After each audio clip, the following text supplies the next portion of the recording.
レッチリって、さうんなんか日本音楽では呼ばないっていうのを抜きにしても、日本でもレッチリってなんか言うのちょっと恥ずかしくなってきたんだけど、何なんだろうね。俺はチリペッパーズっていうチリペッパーズなのやっぱりそれは向こうでもそうなの。ザ・チリペッパーズ。日本だけでレッチリで欧米諸国はみんなチリペッパーズ。チリペッパーズ。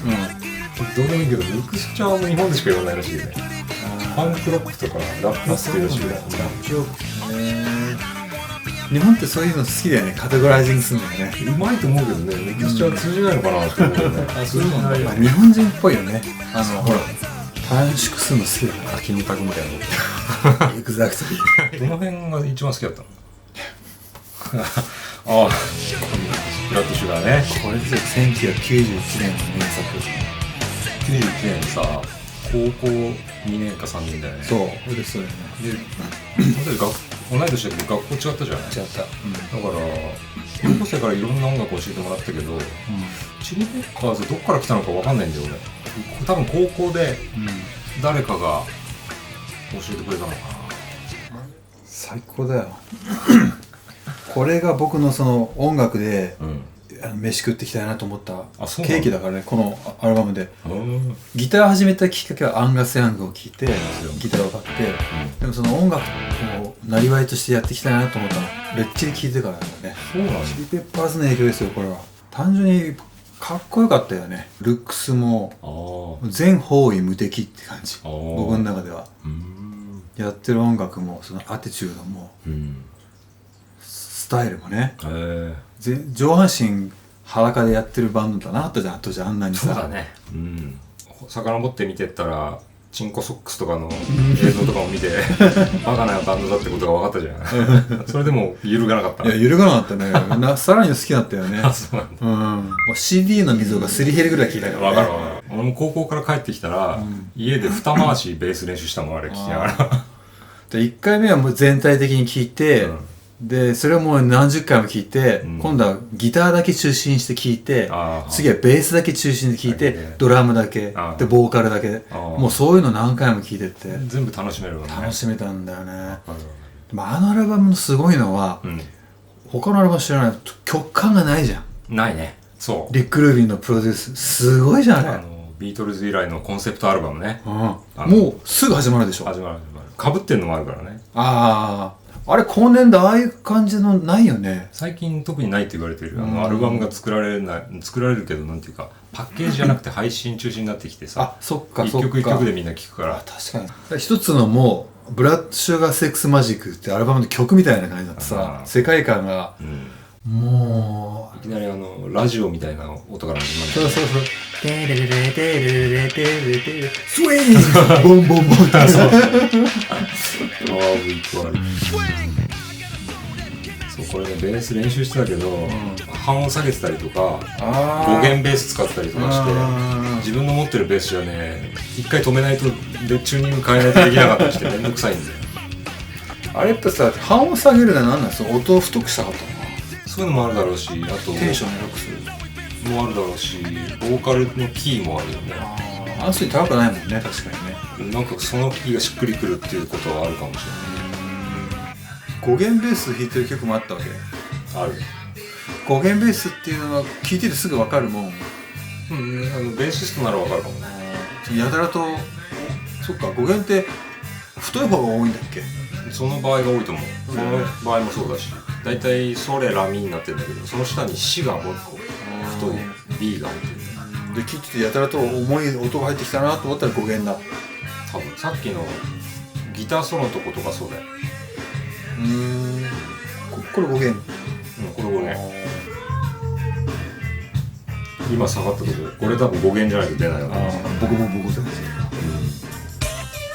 ギターのまたさ、フジャン変なコード使うじゃん。If You Have to Ask のさ、途中でちょっとさ、スタッカー的に切るときやってた。そこ。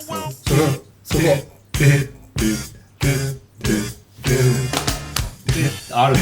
そこのコードがすごい不思議なコードが結構ある。ある。あのコードがちょっと押さえづらいコードがあって。あるかも。サックマイキスのさ、最初の方のリフの音もそうでさ、デレツデレレのデレツデのって単音だと思ったらコードなんだけど、ギターそっからケースの2回目かな、ブレーク止まるとこあるんだけど、もうすぐだ。これね、毎回1回目2回目3回目で数が違うんだよね。そういう遊びが、そういうアレンジの遊びも学んだこれで。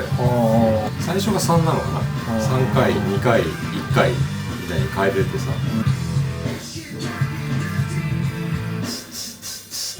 で1回だね。確かに違うわ。へえ、おしゃれだね。この曲好きなんだよね。いいね、このちょっとコンドルは飛んでいく。そうコンドルとこういう笛をね打つだよね。竹筒のさ。アンソニーもネイティブアメリカンの血も入ってるっていうのはちょっと意識してたもんね、本当に。確かね。そうかもね。確かに入ってるタトゥーとかもさ、フリーもそうだけど、ネイティブノースアメリカの部族のハイダっていうのがあって、ハイダ族っていうのがあって、背中のワシもそうだし、あれ全部ハイダっていう部族のタトゥーなんだよね。今でいうカナダなんだけど、そうハイダって検索するとああいう感じの魚とかクマとか、ベースの色は黒でそこに赤を刺したような感じ。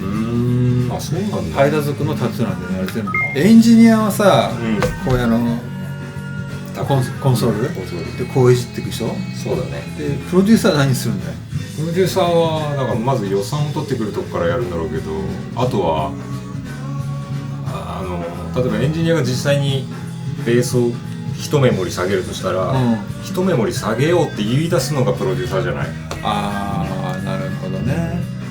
エンジニアはそれを決定するわけじゃないと思うから、普通は。じゃあリックがこれ下げるわけじゃないのかな。そうだからそこを分業してんだよね。彼はこう聞いてて、ちょっとベースうるさいなとか。そうベースを下げたいんだけど、それで盤全体の低音が下がるのは嫌なんだよなとかいうことを言って、それを技術的にどうやればできるかをやるのがエンジニアで、ベースは下げるんだけど低音をどっかで補強するとかだから、ファンキーモンクスってビデオがあるじゃん、メイキング、あれを見るとね、リック・ルービンのヒゲモジの親父のテクストを見て、その前にフリーメイソンをこうかーって弾いてさ、音を減らすとか言われてる。あったね。でけて不思議なんだよ。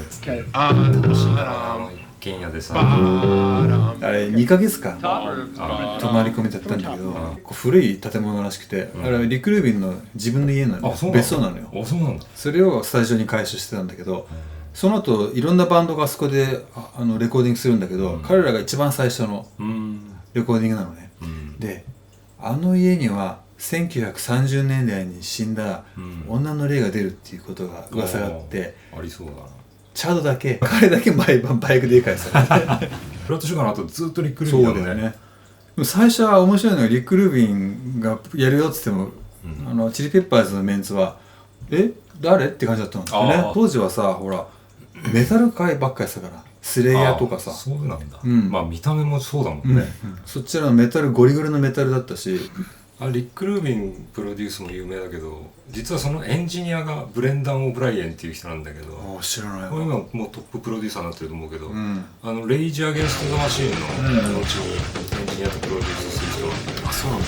I Could Have Lied って曲。これシンニード・オコナーに捧げる曲だったね。そうなんですか。なんでまたアンソニーはこうシンニード・オコナーすごい好きだったらしいのよ。歌手としてってこと？いや、人として。だけど結局振られちゃったんだよね。でもその性的な関係もなく、もう本当に完全な一方通行的な。で、彼女の気持ちを引き戻すために急いでこの曲をジョンとフリーで仕上げて、で彼女の家に行ってポストにテープを置いたんだでもそれに対する反応は何もなかったの。もう一方的に振られたんだ。その行動が中学生っぽいそれは後の彼のスカーティッシュっていうアンソニー・キリスの自伝に出てきた話だから。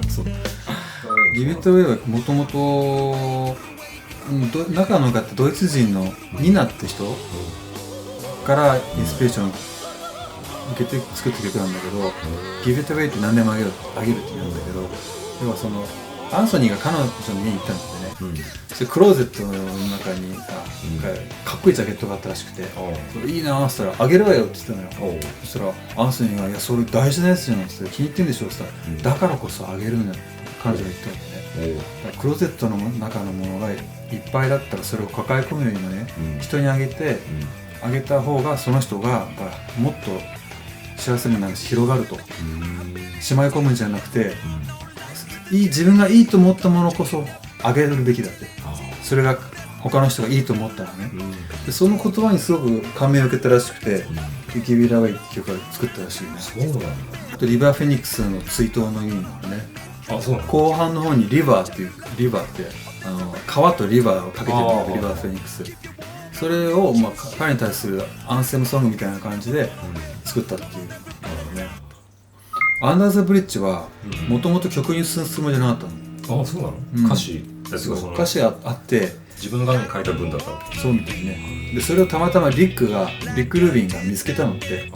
でアンソニーはリックがこういう曲は好きじゃないだろうと思っていや隠してたんだよ、彼的にはめめしい曲だったからね。なるほどね。そしたらリック・ルービンがそれ見てこれはいいと、ちょっとこれを歌ってみてって言って彼がアンソニーが歌ったら感動しちゃってね。もうじゃあ歌と歌詞と同時にできてた。アンソニー結構そういう感じらしいよ。でこれはいいっていうことで、でメンバーにも聞かせたら感動してで曲になったっていう。もともと曲にするはずじゃなかったらしい。アカペラでほぼ全部歌ったのかね。先の部分じゃない？そうずっと前アインタビューで見たことある。Under the bridge downtown あのくだりはあったのってね。そうだ。こうやってね。それみんな真似して。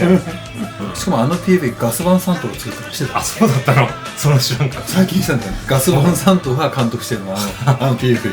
そうなんだ。言われてみればそれっぽいじゃん。色と走ってるアンソニーがオーバーラップしてくれる。そう。クリスチャンテが最後さこんな変な帽子かぶってさこう弾いてやつスキーの帽子みたいな歌い方でさ、サビのさ「ラノネロワナフィー」っていう歌い方、あれこの人いつも愛を言うときにさ L が入るなって思わなかった？ラッドンって言わない？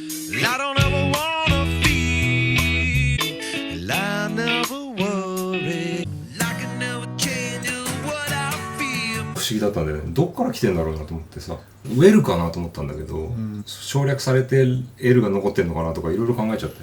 その方が入りやすいのかもしれないよね。確かに入りやすいし聞いてても気持ちいいんだけどさ、この人の独特の発明なのか英語圏ではそういうことがあるのかとかよく考えて。あんまり聞かないね。じゃあやっぱ独特な癖なのかな。ほら岡田君からも言われたんだけど、母音から始まる歌い出しって結構難しいんだってね。難しいかもね、言われてみれば。タとかカとか、そういう破裂音が始まると歌いやすいんだよね。だから「I don't wanna」っていうのもさ多分「あー」っていうか「ララ」って入った方が多分入りやすかったのかなって思うんだけどね。歌いやすいのかなって。実際に入れちゃうってのは面白いね。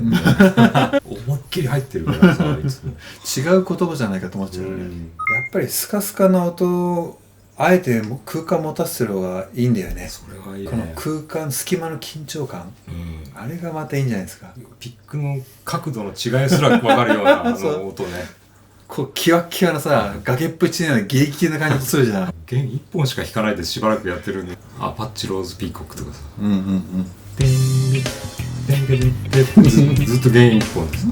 あのアルバムでものすごくマンモスセールになって、でジョンが嫌になっちゃったんだよね。そこね。日本公演の途中で帰っちゃったんだよ。そうそう、クワトロね。そう、結構多いよね。カートだってそうじゃない。基本的に有名になりすぎちゃって、そういうつもりじゃなかったっていう。ジョイ・ディビジョンもそうだな。そう自殺しちゃったけど。家で録音したら27曲か26曲かそうか撮ったらしいんだよね。初め2枚組の予定だったの、ワーナーの方で却下されて、で17曲だけ残して、でこれにあぶれた曲は他のなんかEP とかで。そう確かね「ソウルトゥースクイーズ」っていう曲、いい曲だよね。いい曲なんだけど高校生当時ネットもないしさ、聴けなかったんだよね。でビデオでね、ファンキーモックスでちょこっと出てたんだよ。すごいいい曲だなと思ってね。そうなんだよ。いい曲だよね。ででロックのリズムがガラッと変わってきたかもしれないね。うん、チリペッパーズあたりからその跳ねるリズムとかさ、うん、まあ前からあったんだろうけど、ここまでメインストリームに出てきたっていうのは。あ、そう。チャドのドラムの特徴ってどういう特徴なの？特徴、ゴーストノートって言ってさ、こうツッツッタッツッツッタッツだとしても、裏でこうツッツッタッツッタッツッタッっていうこのスカスカスカっていうスネアをちっちゃく入れていくやつ、あれはすごく気になったね。チャドやってるのそれ？やってる。それの名手だと思うし、俺はそれ聞いてブラッドシュガー聞いてそのテクニックをこう学んだっていうか、こ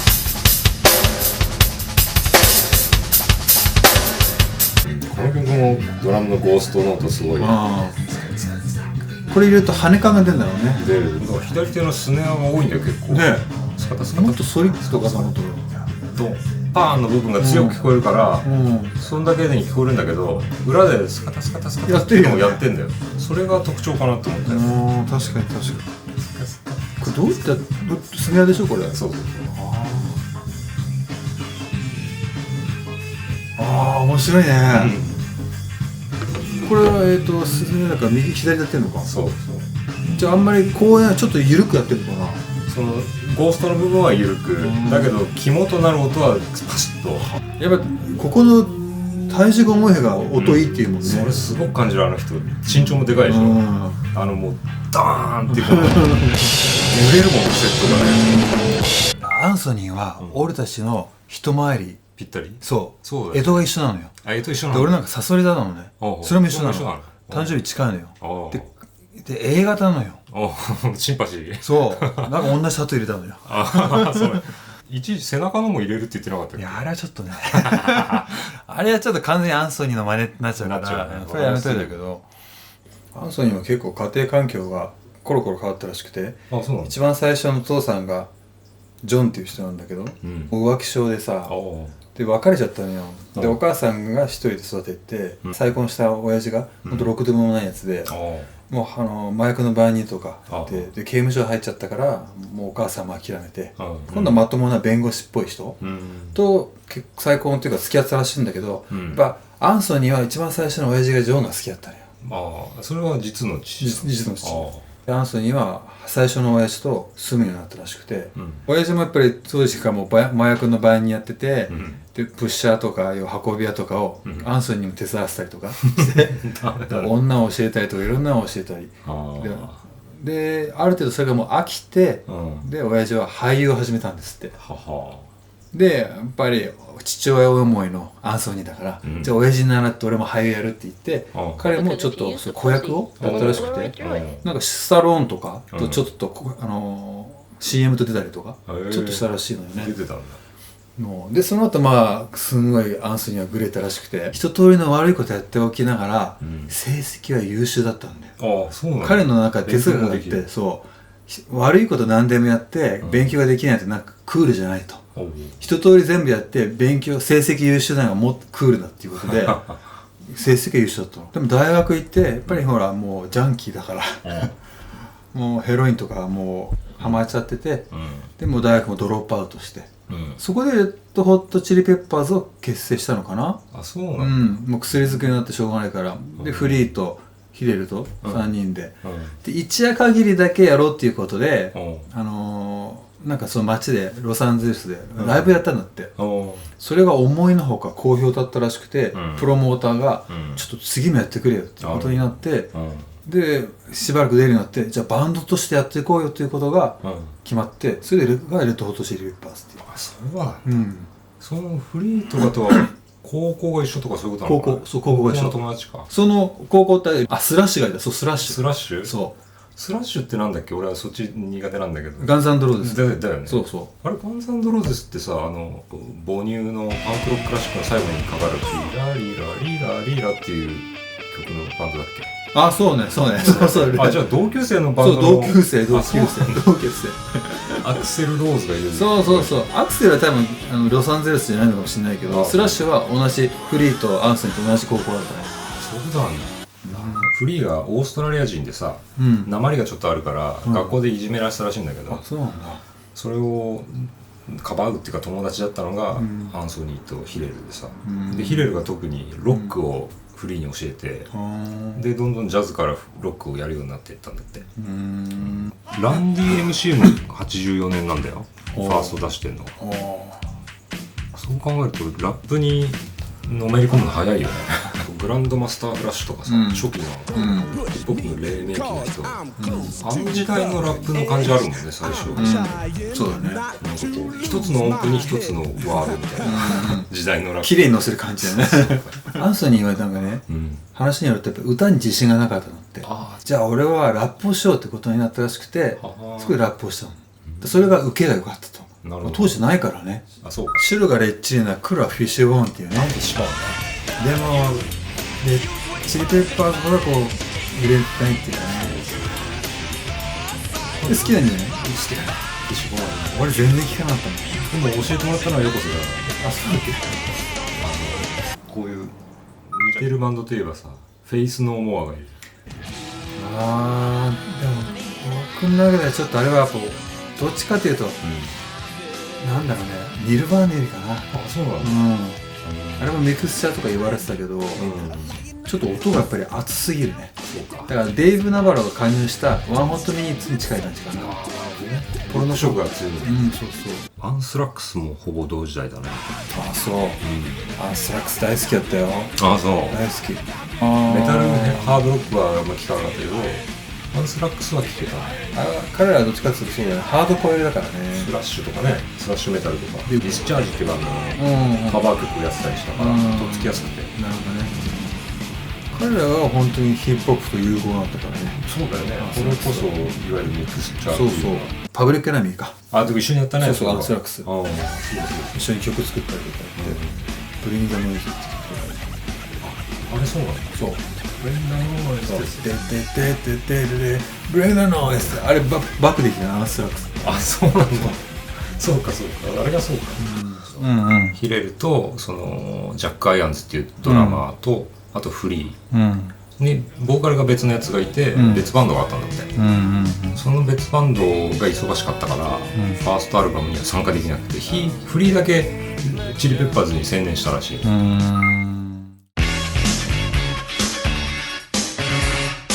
ァーストはもうだってレッドとスリップなんですよ。そう覚えてる曲すらないんじゃない？俺ないよ。トゥルーメンキルドンとかで好きなのとかあるよ。1曲だけど、それシングルカットされたから有名なんだ。プロデューサーがね、アンディ・ギルって人で、イギリスのギャング・オブ・フォーっていうね、かっこいいバンドやつなんだけど、ギターのカッティングがさ、カラッとした、チャキチャキしたカッティングが得意な人で、ファーストのドラマーがさ、クリフ・マルティネスって人なんだけど、キャプテン・ビーフハートっていうバンドがあるんだけどさ、そこの最後のドラマーなのよ。ロック系ですか？ブルースロックとかちょっと変わった音楽だけどさ、それなんで気がついたかっていうと、映画でさ、ドライブってあったじゃない最近。ラララランドの人？そう。音楽誰が作ってるのか見てたら、クリフ・マルティネスって出てて、それを調べたらチリペッパーズのドラマーだったって書いてあったから、すごくびっくりしてさ、リディア・ランチっていう女の人がいてさ、それって俺が好きなニック・ケイブとかの周辺の人なの、そういうダークサイドの音楽をやってた人。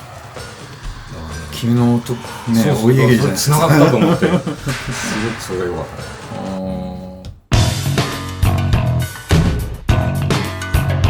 セカンドからだよね、ジョージ・クリントンの話がちょっとっけ？セカンドだけだけなのね。ジョージ・クリントンがまたでかいからさ、プロデュースしてる様子見るとチリペッパーズが子供みたいに見えない。セカンドもだからだいぶラップのこの拍がなんていうか合うようにちょっとなってきて、リズム感がちょっと良くなったよね。ジョージ・クリントンがプロデュースしてさ。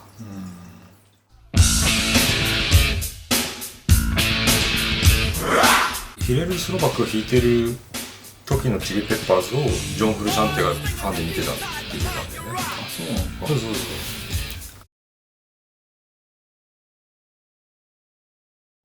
う。ヒレルが死んで、友達が死んだバンドにいたくないっつってドラマーも辞めちゃうんだよね。そうやってしょっちゅうメンバーいなくなるけど諦めないよね全然。解散にならないとこ面白いね。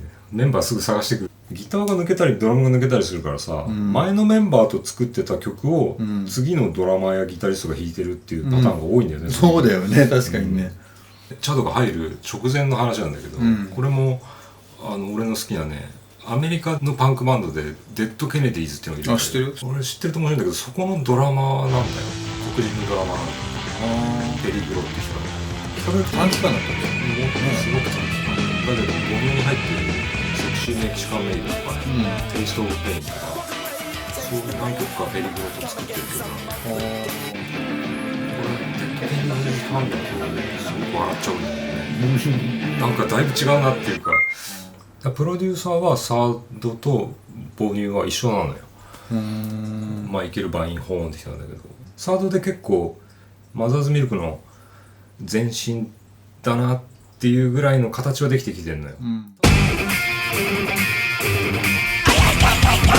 母乳で確かジョン入ったでしょ。そう18歳ぐらいだったんですよ。あ、そうか。しかもバンドをやったことはなかったらしいよ。ヒレルが作ったスタイルのコピーをほぼやってたわけだよね。よく言われてるのが、そのチリペッパーズのギターが安定しないのはヒレルが死んだからっていうのが大きいって。要するにヒレルが自分たちのギタリストなんだけど死んじゃったからさ、代わりをどんどん探してるんだけど、やっぱりヒレルみたいな相棒を求めてる感があるんじゃないかなってちょっと思っちゃうんだよね。親友になろうとなってほしいっていう思いがフリーにあって、フルシャンテもそれにすごく応えようとしてるように見えちゃうんだよね。なんかポップ感があるんだけどさ、フルシャンテとチャドに変わってからなんだよね。メンバーの理由にはやっぱりチャドが入ったから大きいって言ってたよね。チャドが入って、そのアンソニーの言葉を変えるとバンドとしての地平線が見えたって言ってた。マイケルプロデューサー、結構腕はいいんだけど、頭でっかちなんてね。あ、そうなの。メンバーのその特性を生かしてないっていう。フルシャンテは、ああいうカッティングのカラッとしたとか好きじゃない。だけど彼はヘビーメタルのようなギターを弾けって言って、それが売れると思ってたらしいんだよ。売れるアルバムを作りたかったんだって。1曲だけヒレルが弾いてる曲が入っててさ。あ、そうだったっけ。地味編のコピーじゃない、カバーのファイヤー。ジミー・ヘンドリックス好きだよね。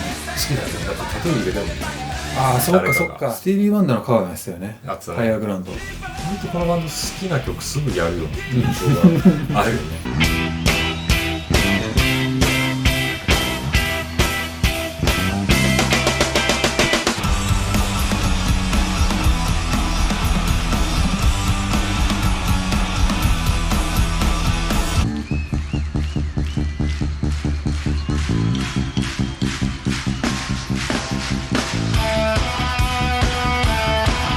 あと歌詞に入れるよね。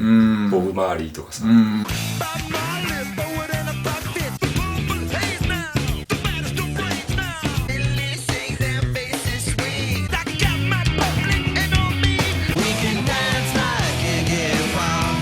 ギブ・イット・アウェイのさ、最後の方、ジャンジャンジャンジャンってギターがブラックサバスになるっていう。マジック・ジョンソンのこれも覚えた。あれドラムのあれなんだってね。ボールを叩いてる音のイメージなんだよね。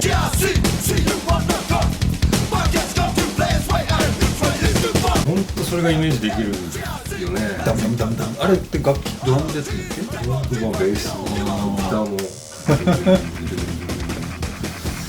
最高だよね。最高だね。レカスなんとかなんとかなんとかなんとかでしょ。ノックミーダウンのビデオもさ、みんなこの手の動きをこうやってねやってたよやるよね。バック・トゥ・フューチャーでしたよね。信号待ちでさ、横に並んでさ、レースやるかこの野郎みたいなシーンがあったんだよ、確か。アンソニーも出てたよ。あ、そうなの？キアヌ・リーブスとパトリックちょっとサーフィンの映画なんだけど、そこのロサンゼルスのサーファーのチンピラ役、チンピラ役で主人公に絡むのよ。その役でですね。あ、そう。ワンホットミニッツ。これはやっぱり異色だよね。やっぱギターのオーバーダブの影響が大きいのかな。そんなにでも好サウンド聞いてこれは違うなって感じたね。あ、そうなんだ。1曲目からわ完全にそのジェーンズ・アディクションっぽかった。あ、そうっぽいね。そうっぽい。やっぱりロックってなんだかんだ言ってギターの影響って一番大きいと思うんだよ。あれデイブってジェーンズ・アディクションだっけ？そうだからジェーンズ・アディクションっぽい。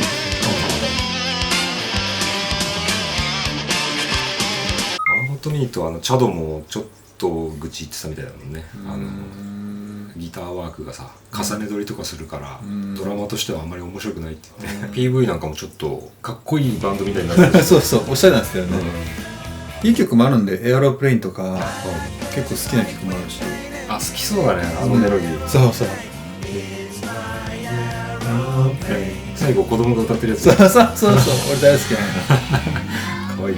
レイブナワラもなんかチリペッパーズらしいかぶり物とかライブでやって。そうあ、電球とかね。電球ね。はい。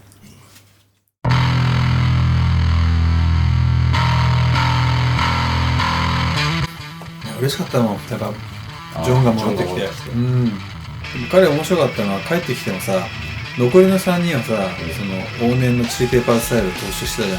上半身裸になってさ。だけどジョンだけなんかもうヒッピーの格好なんだよね。髪長くて。そう。ステージで見てるとなんか違和感感じた。昔みたいにさ、彼も脱いでさ、坊主にしてたじゃない、そういう感じじゃなくて、もう。やっぱ合わせてたんだね。だからこれが本当の彼のやりたかったスタイルなんだよね。よれっとした感じでさ。ジョンのファーストのソロのファーストよく分かんなかったもんね。買ったけど。なんかよく分かんないなこれと思って。女装してるみたいなのさ、ジャケットあったね。この実はアンソニーが書いてるんだってね。あ、そうなんだ。ブラッドシュガーの中のそうかな。そういう字だったよね、確かね。そうで僕来日した時にライブに行った時に関係者が友達がいて。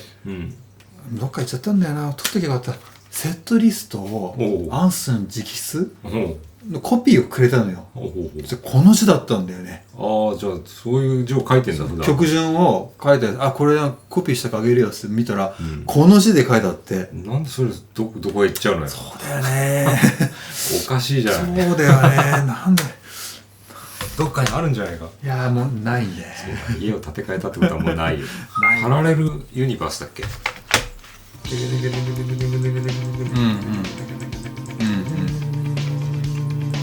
ギターとベースがハモったままずっと単音でいくやつ。ぴったりじゃないんだよ、リズムが。ヨレヨレなとこが良くて、その単音のそのスリリングなヨレヨレ感で。例えばこれがぴったりとしてる音だったらちょっとこの辺をいく感じでしょ。顕微鏡で見るとちょっとずれてる。タイムリーに当てない感じでしょ。粒立ちも均一とは言えないし、でもそれがいいんだよね。わかるよ。俺そういうの大好きだもん。あ、そう。